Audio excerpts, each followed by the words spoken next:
నమస్తే, నా పేరు వెంకటప్రసాద్. పొలిటికల్ కారిడార్కు స్వాగతం. పిసిసి అధ్యక్షుడు పొన్నాల లక్ష్మయ్య భూముల ఆక్రమణ అంశంపై అసెంబ్లీలో కాంగ్రెస్ను అధికార టీఆర్ఎస్ ఇరకాటంలో నెట్టేసింది. పొన్నాల భూముల వివాదాన్ని సభలో సమర్థించడానికి కాంగ్రెస్ ఎమ్మెల్యేలు చాలా ఇబ్బంది పడ్డారు. దళితుల భూముల్ని పొన్నాల ఆక్రమించారన్న అంశం అసెంబ్లీలో రుజువవడం కాంగ్రెస్కు తీవ్ర నష్టమని పార్టీ ఎమ్మెల్యేలు అంగీకరిస్తున్నారు. పొన్నాల తీరును మొదటి నుంచి తప్పుపడుతున్న కొందరు నేతలైతే ఇదే అదనుగా పిసిసి చీఫ్ను మార్చాలంటూ హైకమాండ్కు ఫిర్యాదులు కూడా పంపారు. పొన్నాల భూములపై అసెంబ్లీలో చర్చ.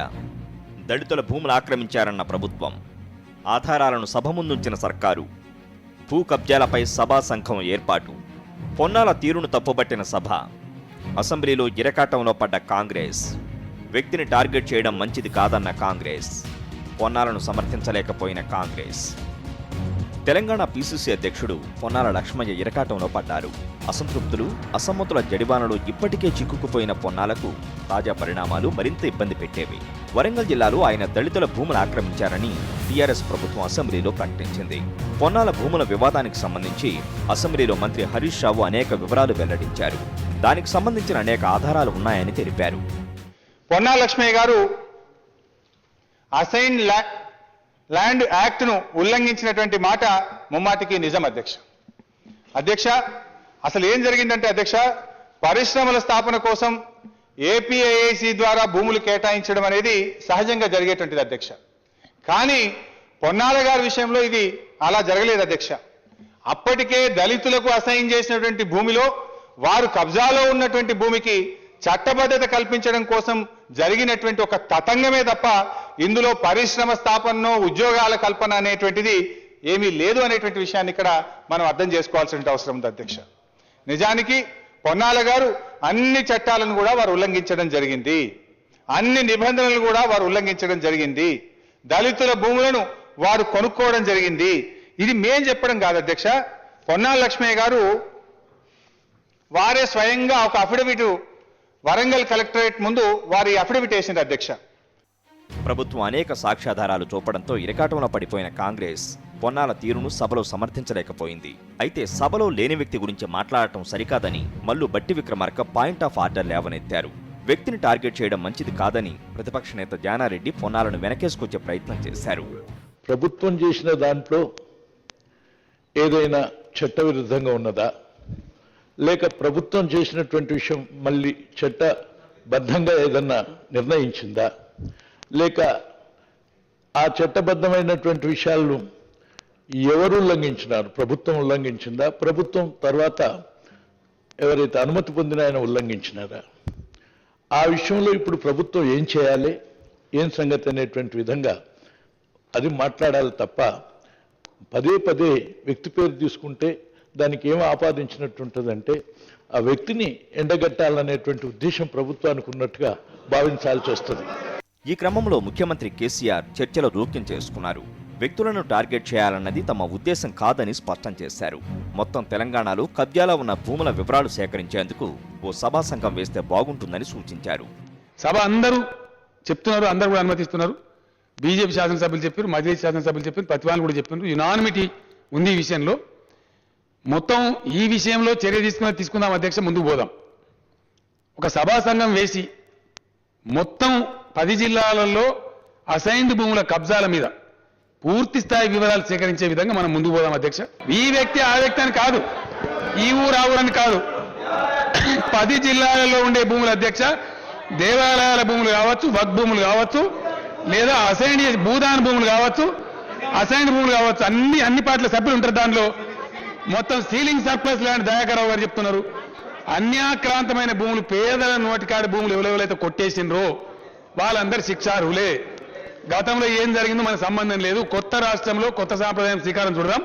అన్ని పార్టీలు ఏకాభిప్రాయంగా ఉన్నాయి కాబట్టి తమ అనుమతించిన అధ్యక్ష ఈ విషయాలు కూడా దానిలో చేర్చండి. దయాకరావు గారు చెప్పిన సీలింగ్ భూములు చేర్చండి, వక్ఫ్ భూములు చేర్చండి, దేవాలయం భూములు కూడా చేర్చండి. అన్ని కూడా ఎంక్వైరీ చేసి సభ ముందు పెట్టండి. ఫైనల్ గా మళ్ళీ సభ చర్చ చేసి ఒక నిర్ణయం తీసుకుందాం అధ్యక్ష. అసెంబ్లీలో చోటు చేసుకున్న పరిణామాలన్నీ పొన్నాల వైపు వేలెత్తి చూపేలా ఉన్నాయి. తప్పంతా పొన్నాల వైపే కనిపిస్తుండటంతో అసెంబ్లీలో గట్టిగా సమర్థించలేకపోయామని కాంగ్రెస్ ఎమ్మెల్యేలే అంతర్గతంగా అనుకున్నారు. మరోవైపు అసెంబ్లీలో చోటు చేసుకున్న పరిణామాలన్నీ కాంగ్రెస్ నాయకుల అధిష్టానానికి చేరవేసినట్టు తెలుస్తోంది. ఢిల్లీలో ఉన్న డిఎస్ షబీర్ అలీతో తాజా పరిణామాలపై కాంగ్రెస్ హైకమాండ్ ఆరా తీసినట్టు సమాచారం. మొత్తం పరిణామాలపై పొన్నాల ఎలా రియాక్ట్ అవుతారు? పార్టీ ఫిరాయించిన ఎమ్మెల్యేలని కాంగ్రెస్ టార్గెట్ చేస్తోందా?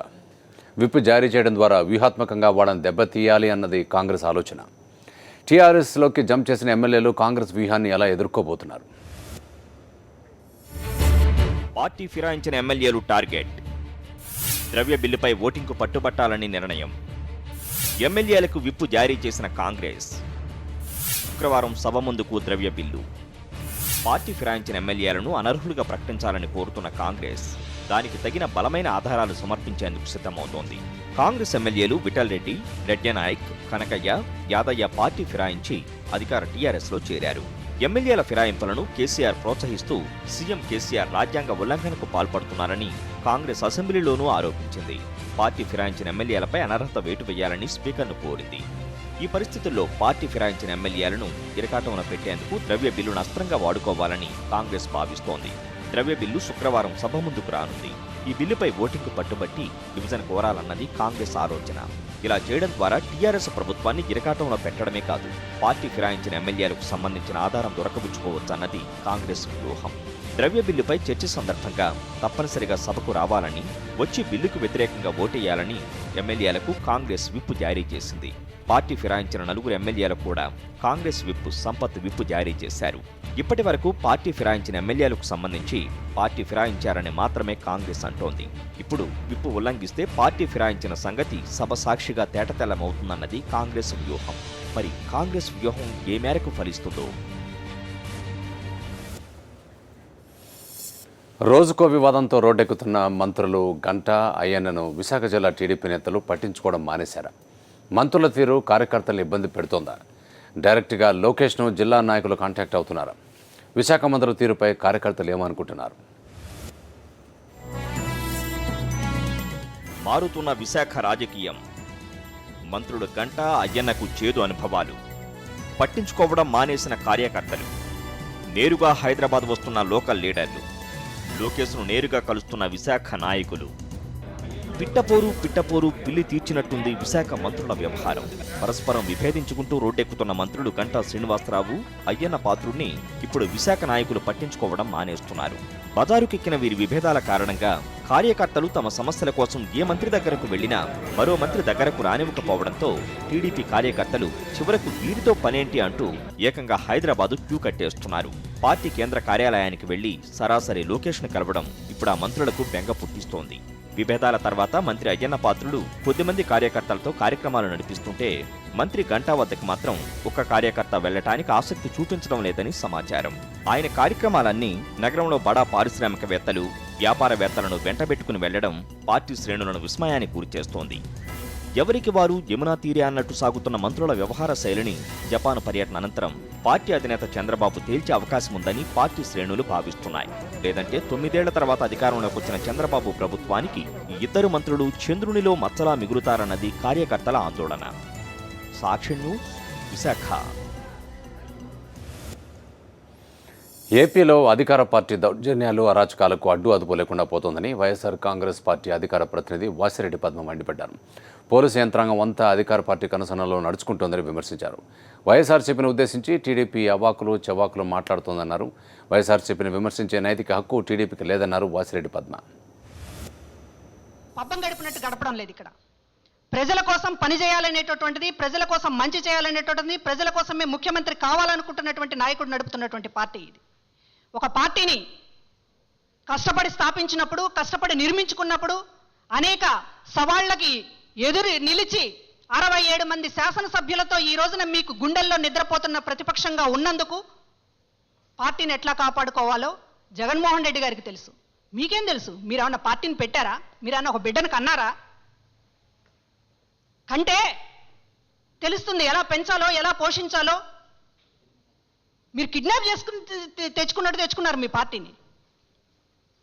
మీరు పార్టీల వైండప్ల గురించి మాట్లాడేటటువంటి అర్హత తెలుగుదేశం పార్టీ వారికి లేదు. దయచేసి వారెవరు తెలంగాణ అసెంబ్లీ సీటింగ్ విధానాన్ని మార్చాలని ప్రభుత్వం భావిస్తోంది. సభ్యుల సంఖ్యకు అనుగుణంగా కుర్చీలు ఏర్పాటు చేసేందుకు కసరత్తు ప్రారంభమైంది. తెలంగాణ అసెంబ్లీలో మారనున్న సీటింగ్ 165 సీట్లకు తగ్గించాలని నిర్ణయం. బడ్జెట్ సమావేశాల నాటికి కొత్త సీటింగ్ విధానం. స్పీకర్తో చర్చించిన శాసనసభ వ్యవహారాల శాఖ మంత్రి. తెలంగాణ అసెంబ్లీ సీటింగ్ విధానం మారనుంది. ప్రస్తుతం ఉన్న విధానాన్ని సమూలంగా మార్చి ఇప్పుడున్న సభ్యుల సంఖ్యకు అనుగుణంగా అసెంబ్లీని తీర్చిదిద్దాలని ప్రభుత్వం భావిస్తోంది. ప్రస్తుతం ఉన్న సభ ఉమ్మడి రాష్ట్ర సభ్యుల సంఖ్యకు తగ్గట్టుగా తీర్చిదిద్దింది. ప్రస్తుత సభలో 294 మంది సభ్యులు కూర్చునే వీలుంది. తెలంగాణ ఎమ్మెల్యేల సంఖ్య 119 కావడంతో సభంతా ఖాళీగా కనిపిస్తోంది. బోసిగా సభ కనిపిస్తుండటం బాగలేదని అన్ని పార్టీల సభ్యులు అభిప్రాయపడుతున్నారు. అందుకే ప్రస్తుత సభ్యుల సంఖ్యకు తగినట్టుగా స్థానాలు అమర్చాలని అసెంబ్లీ వర్గాలు భావిస్తున్నాయి. సీటింగ్ విధానంపై శాసనసభ వ్యవహారాల శాఖ మంత్రి హరీష్ రావు, బీజేఎల్పీ నేత లక్ష్మణ్ స్పీకర్ మధుసూదనాచారితో చర్చించారు. ఈ సమావేశంలో రోడ్లు, భవనాల శాఖ అధికారులు కూడా పాల్గొన్నారు. మరోవైపు సీట్ల మార్పునకు సంబంధించి అసెంబ్లీలోని మిగిలిన పక్ష నేతలతో కూడా మాట్లాడుతున్నారు. మొత్తంగా 165 మంది కూర్చునేలా సీటింగ్ విధానాన్ని మార్చాలని నిర్ణయించారు. అసెంబ్లీలో సభ్యుల సంఖ్య 119, శాసనమండలి సభ్యుల సంఖ్య 40. అదనంగా 5-6 సీట్లు ఉంటే బాగుంటుందనే ప్రభుత్వం ఆలోచన. 2 సభల సంయుక్త సమావేశం, గవర్నర్ ప్రసంగం సందర్భంగా ఉభయ సభల సభ్యులు సౌకర్యంగా కూర్చునేలా సీటింగ్ రూపొందించాలని స్పీకర్ భావిస్తున్నారు. బడ్జెట్ సమావేశాల నాటికి మార్పులు, చేర్పులు పూర్తి చేయాలన్నది స్పీకర్ ఆలోచన.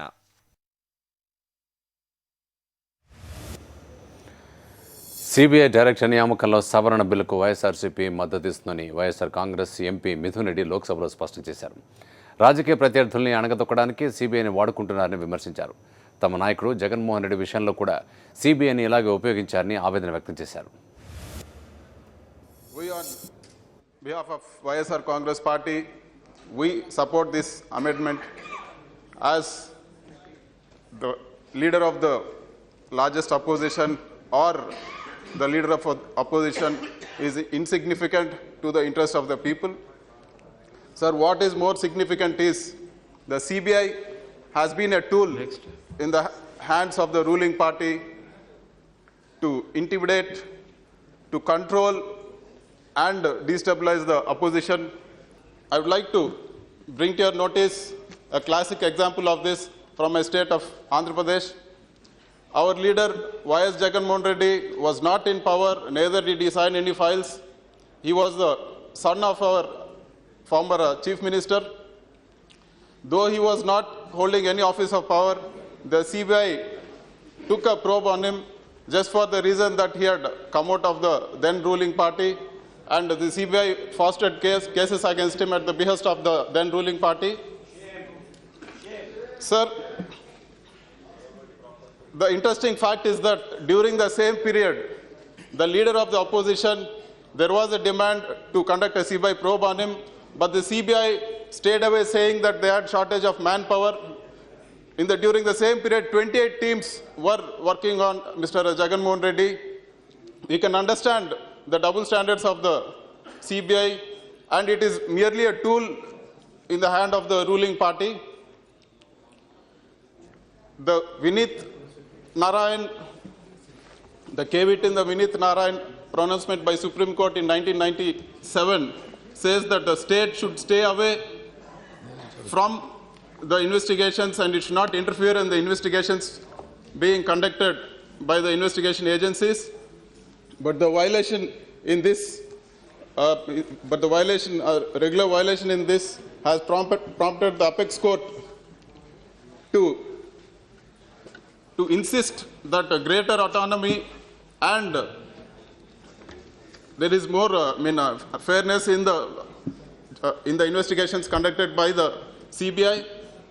Sir, for the CBI to be a genuine organization, not just being a political tool, we need to enact laws where their guidelines are properly fixed and where justice can be done to the normal people. Sir, I would like to sum it up saying that the CBI should be a tool to enforce the law and not a tool in the lawmaker's hand. Thank you, sir. Okay Shri Ajay Rajan Chaudhary. విశాఖలో వచ్చే నెల 5న నిర్వహించే ధర్నాకు సంబంధించి వైఎస్ఆర్సీపీ పోస్టర్ను విడుదల చేసింది. Party అధినేత వైఎస్ జగన్మోహన్ రెడ్డి స్వయంగా ఈ ధర్నాలో పాల్గొంటారని పార్టీ జిల్లా అధ్యక్షుడు గుడివాడ అమర్నాథ్ తెలియజేశారు.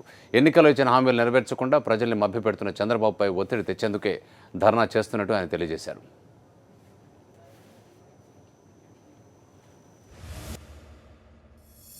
తెలుగుదేశం పార్టీ అధికారంలోకి రావడం కోసం ఇచ్చినటువంటి హామీల్లో ముఖ్యమైనటువంటి రైతుల రుణాల మాఫీ కానీ, డ్వాక్రా రుణాల మాఫీ కానీ, నిరుద్యోగులకు సంబంధించినటువంటి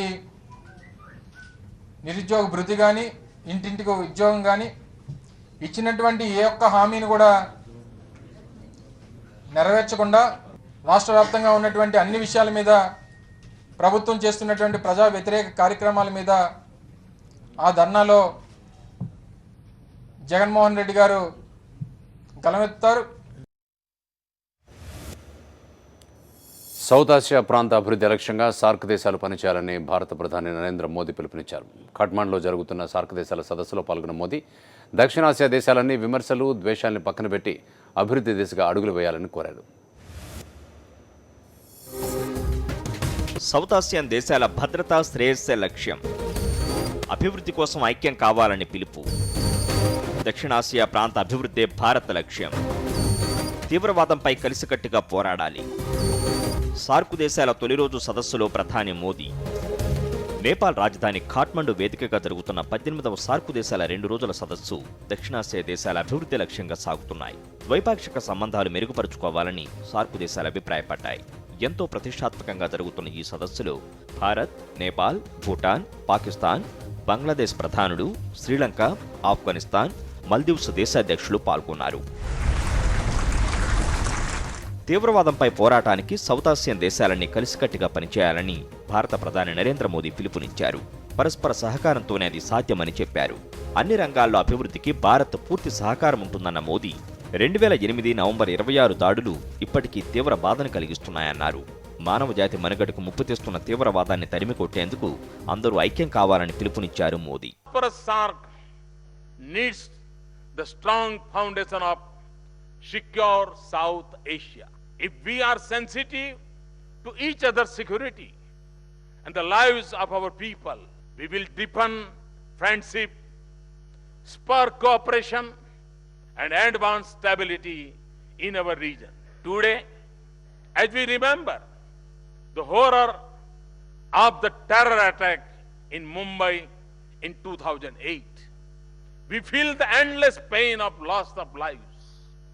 Let us work together to fulfill the pledge we have taken to combat terrorism and transnational crimes. Electricity as a commodity like any other that we invest and trade in.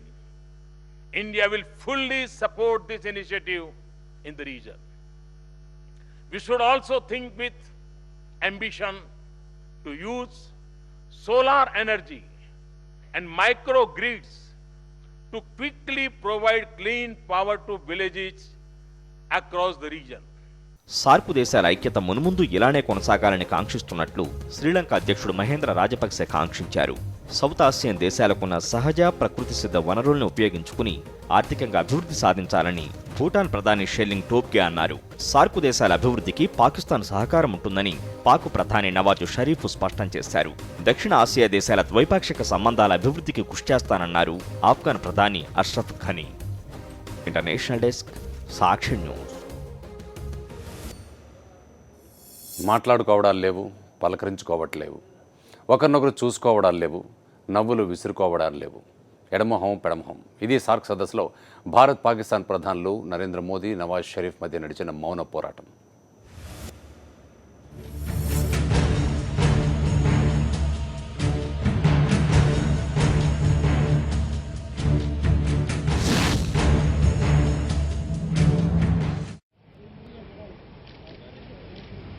పద్దెనిమిదవ సార్క్ సదస్సులో ఇరుగు పొరుగు దేశాలైన భారత్, పాకిస్తాన్ ప్రధానులు పాల్గొన్నారు.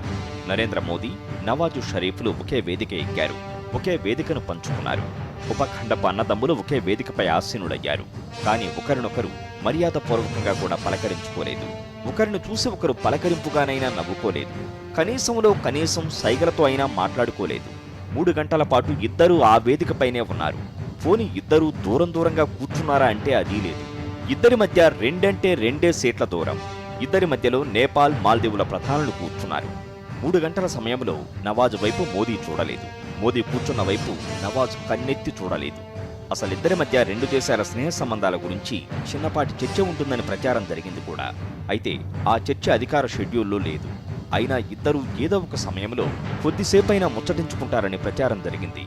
భారత్ పాకుల మధ్య చర్చలను ఏకపక్షంగా ఆపేసింది ఢిల్లీలోని భారత ప్రభుత్వమే కాబట్టి చర్చల గురించి ఏ చొరవ తీసుకున్నా భారతే తీసుకోవాలన్నది నవాజ్ షరీఫ్ వాదన. చర్చలకు సంబంధించి పాకిస్తాన్ నుంచి ఎలాంటి అభ్యర్థనలు, ఆకాంక్షలు తమకు అందలేదన్నది భారత సర్కారు సమాధానం. మొత్తానికి ఆసియాలో అత్యంత కీలకమైన సార్కు సదస్సులో ఆసియాలోనే 2 ప్రధాన దేశాల ప్రధానులు ఎడమొహం పెడమొహం పెట్టుకుని మిగిలిపోవడం 2 దేశాల మధ్య స్నేహ సంబంధాలను ఆశిస్తున్న వారికి అసంతృప్తినే మిగిల్చాయి.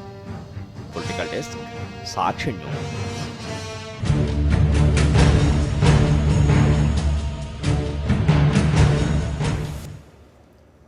మిత్రుడితో శత్రుత్వం మంచిది కాదనే విషయం శివసేన గ్రహించిందా? బీజేపీ ఏదిస్తే దాంతో సర్దుకుపోయేందుకు శివసేన సిద్ధమైందా? కేంద్రంలో అధికార భాగస్వామిగా ఉంటూ మహారాష్ట్రలో ప్రతిపక్షం పాత్ర పోషించలేమనే వాస్తవాన్ని సేన తెలుసుకుందా? సేన బీజేపీ మధ్య ఏం జరిగింది? బీజేపీతో సర్దుబాటు చేసుకున్న శివసేన, మహారాష్ట్ర సర్కారులో చేరనున్న శివసేన, ఉప ముఖ్యమంత్రి డిమాండ్ను పక్కన పెట్టిన సేన, శివసేన ఎంపీకి కేంద్ర మంత్రి పదవి బెట్టు చేసి భంగపడిన శివసేన ఎట్టకేలకు బీజేపీతో సర్దుబాటు చేసుకోవాలని డిసైడ్ అయింది. 2 పార్టీల మధ్య గత కొన్ని రోజులుగా జరుగుతున్న చర్చలు ఓ కొలుకొచ్చినట్టు సమాచారం. మహారాష్ట్ర ముఖ్యమంత్రి దేవేంద్ర ఫడ్నవీస్ క్యాబినెట్లో శివసేన చేరడం దాదాపు ఖాయమైపోయింది. ఉప ముఖ్యమంత్రి పదవి కోసం పట్టుబట్టరాదని సేన నిర్ణయించుకున్నట్టు తెలుస్తోంది. మొత్తానికి ఫడ్నవీస్ క్యాబినెట్లో సేన తరపున 10 మందికి చోటు కల్పిస్తారని సమాచారం. వీరిలో 4 మాత్రమే క్యాబినెట్ హోదా ఇస్తామన్న బీజేపీ షరతుకు శివసేన తలొక్కక తప్పలేదు. అయితే కీలకమైన హోంశాఖనివ్వాలన్న విజ్ఞప్తికి బీజేపీ సానుకూలంగా స్పందించినట్టు తెలుస్తోంది. విద్యుత్, ప్రజా పనులు, ఆరోగ్యం, గ్రామీణాభివృద్ధి శాఖలు సేన మంత్రులకు దక్కవచ్చు. సేన బీజేపీ మధ్య కుదిరిన ఒప్పందం ప్రకారం సేన రాజ్యసభ సభ్యుడు అనిల్ దేశాయ్ని కేంద్ర మంత్రిమండలిలోకి తీసుకోనున్నారు. మహారాష్ట్ర విషయంలో స్పష్టత రాకపోవడంతో ఎయిర్పోర్టులో ఉన్న దేశాయ్ని సేన అధినేత ఉద్ధవ్ ఠాక్రే వెనక్కి పిలిపించారు. శివసేన చేయి కలిపితే కీలక బిల్లుల విషయంలో బీజేపీకి తలనొప్పులు తగ్గినట్టే. శివసేనకు లోక్సభలో 18 మంది, రాజ్యసభలో 3 సభ్యులు ఉన్నారు. మహారాష్ట్ర అసెంబ్లీలో శివసేనకు 63 మంది ఎమ్మెల్యేలు ఉన్నారు. కేంద్రంలో బీజేపీతో అధికారం పంచుకుంటూ అదే బీజేపీతో మహారాష్ట్రలో ప్రతిపక్షంగా వ్యవహరిస్తామని సేన చెప్తుండటం ఆ పార్టీయే సమర్థించుకోలేకపోతోంది. దీంతో బీజేపీకి మద్దతు ప్రకటించడం తప్పనిసరి అయిపోయింది.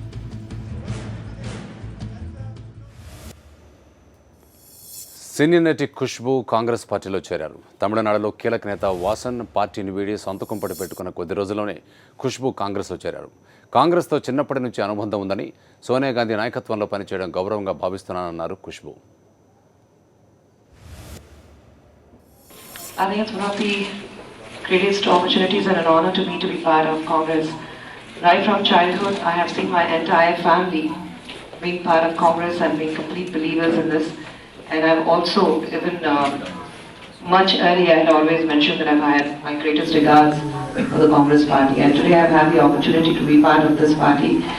And let me tell you that I've never felt so elated and so happy. And there's a sense of pride in me that finally I'm at a place where I always wanted to be, and that is Congress. And I'm very, very honored that I've been welcomed with open arms, with so much of warmth, and meeting the President. Sonia ji has been such an honor. I mean, we always want to meet a person he have always looked upon, and for me, that opportunity had come today.